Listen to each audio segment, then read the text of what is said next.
When reactor number 4 at the Chernobyl nuclear power plant exploded that day, few people knew what had just happened.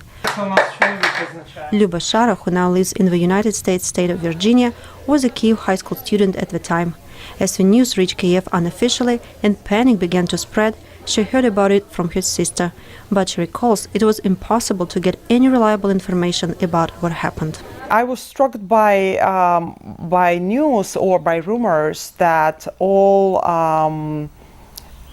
schools in elite districts of the capital were closed, and kids of that time Soviet elite were evacuated from Kiev. That struck me as so unfair. Physicist Alexander Sich, the first and for a long time the only Western scientist to work in the Chernobyl zone later on, says even the Soviet leadership was slow to comprehend the scale of the catastrophe. The reason appears to be is because the plant workers, the director, no one wanted to believe it. And I don't mean in the sense of intentionally. I think that just psychologically they couldn't understand how a nuclear reactor can fail that catastrophically. Former Ambassador William Courtney heard about the accident as he was preparing to leave for Kyiv to become the first American consul in Ukraine. Well, I think the first information came from Sweden, I believe, and then at that point the United States and other countries used various mechanisms to try to assess the damage in Chernobyl, but we had a lot of information, not from the Soviets though. Meanwhile, says Kyiv University historian Ivan Patrulyak, Soviet leaders were debating on how to present the news. What to tell their own people, what to tell other socialist countries, and what to tell Western countries. Among other things, it was said that Reagan probably already has pictures of the accident on his desk. We can't just deny.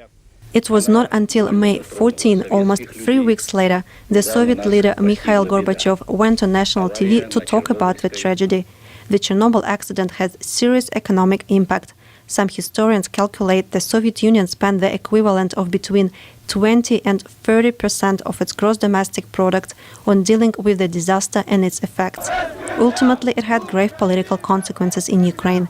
Historian Natalia Baraniska has studied Chernobyl and its aftermath for the last 15 years. The Chernobyl accident crystallized the existing discontent. People began to realize that the best option would be to be independent, to decide for themselves which station to build and how the country should develop.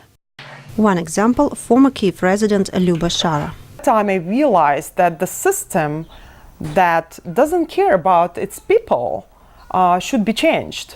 In a couple of years, those views formed in a decision that I want my country to be independent and I want my country to care about its own affairs.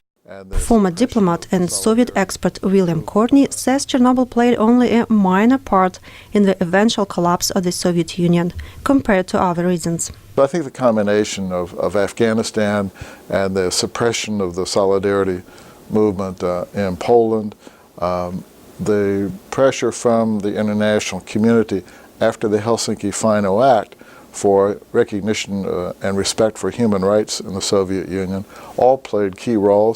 For Ukrainians, though, it was an important factor in the referendum on independence in December of 1991.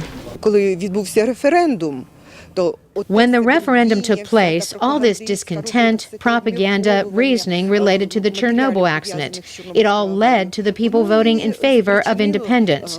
I think that the impact of Chernobyl on those processes was decisive. People began to think that with independence, their lives would improve in the economical sense, too. Latvia, Lithuania and Estonia had already seceded. Within a week after Ukraine also voted for independence, the leaders of Russia, Ukraine and Belarus signed an agreement which officially put an end to the existence of the Soviet Union. Tatiana Varashko, Voice of America.